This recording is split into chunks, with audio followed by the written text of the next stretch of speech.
SportsNOLA.com at the Hertz Center at Tulane. Lenny Vangilder visiting with a guy who's spent some time on this Tulane campus here today as part of a National Basketball Retired Players Association event. John Hot Rod Williams.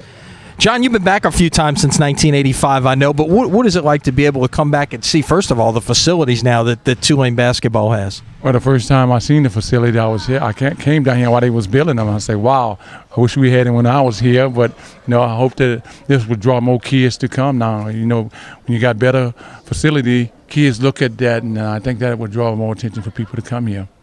You went on to play 14 seasons in the NBA after leaving here. What in the game has changed from 30 years ago to now? What, in the pros or college? In both, really. Well, and I think the game got more one-on-one type of game where it used to be more team ball, especially in the pros. Guys don't play defense the way it used to play. It used to be a defensive drug game. You can bump, hit, and grab, but these days you can't even touch a guy. Everybody thinks that Michael Jordan was probably one of the best players, but Michael Jordan, when he played, we used to grab him, bump, and hit him, whereas LeBron James is a great player too, but you can't grab him. You touch him, it's a foul now. So that's the big difference the way they call him fouls in the game now. As you look at college basketball these days, you were a guy. You were here for 4 years, and it was very common for people to stay 4 years when you were in college in the 80s. Now it's one and done. Do you think guys going to the NBA really developed at this stage? Some guys is ready for it. Some guys not. Depends on the background where they came from. If a lot of these guys who going early, their mama and their daddy hasn't played pro ball, so they probably more mature because they've been around the game a lot. But you got a lot of guys just think they can go to one and done, and I don't think they was ready. They said a couple of people in the draft this year. I didn't think they was ready to go, but they went. The two guys from LSU, I thought if they stayed, they'd have been a higher draft, but they decided to go, and I know them real good. But if I thought they'd stay 1 year, LSU would have had a chance to win a national championship with the guys they coming in with this year, That was the difference. As you look at what this Tulane program has done, you go back to Perry Clark and, most recently here, Ed Conroy. How much do you keep up with what's going on, and what do you think about their prospects here? Well, I try to stay in contact with some of the guys. Some of the guys come to my house, some of the guys who's on the Alumni Club, tell me they have different things going on, trying to get me to come to attend different things. But, Tulane is a great school to come to, and that's why I came.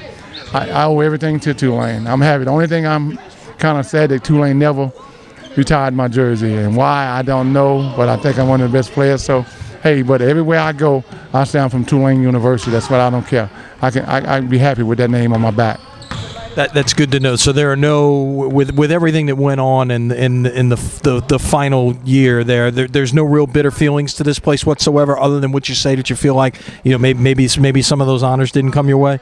That ain't an honor. That's facts. I think I was one of the best players ever played here. Now I think my jersey should have been retired here, but they didn't do it, and I don't care if they don't do it. But the book speaks for themselves. Just look in the record book, and you'll know, and look at the record.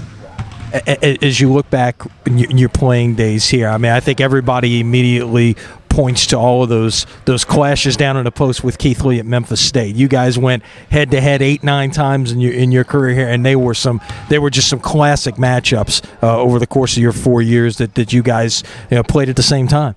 Yes, we did, but you got to look at us. Tulane, we didn't have the team that Keith Lee had, but we was able enough to compete with everybody because of myself and a couple other guys. But they had a whole team. They was ranked number 1 in the country when we beat them. Louisville was ranked number 1 in the country. How many times did Tulane beat a ranked number 1 team? Well, we did it in basketball several times.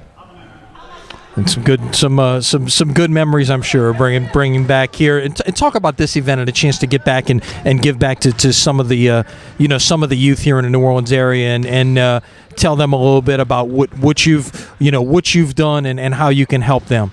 Well, I've been in New Orleans the last couple of years. Matter of fact, with the Player Association, we had 2 big times here in the summertime where we go visit the hospital, been visiting the ninth ward, coming back here, helping kids, putting on clinics like this to show the kids, telling them the ins and out playing ball, One thing about everybody think he was going to be a professional basketball player or a professional baseball player.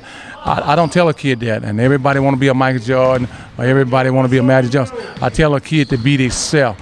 The best thing you can do is to learn this game as much as you can, practice hard, do your books, and it might have a chance to get a scholarship to go to college. And if you can get you a chance to get a scholarship to go to college, that's more important than anything. I think a lot of kids, mom and dad, can't afford for a kid to go to schools these days. So why not take this advantage of playing sport and go there and get your books and do better you can and improve yourself, and that way you can get you a scholarship. Truly is a golden ticket, isn't it? Yes, that's the best thing. I mean, if it wasn't for scholarship, I'd have never went to school. I mean, not just me, probably half of the guys in the NBA would have never had an opportunity if it wasn't for scholarship. You'd ask me whether I was going to the pros when I was in high school, no. You'd ask me whether I was going to college on a scholarship, I could have told you yes, because I knew I worked myself hard enough to play to go to any school where I can play. Whether I was going to make it to pros, I didn't know that. John, thanks for your time. Appreciate it. You're welcome. All right.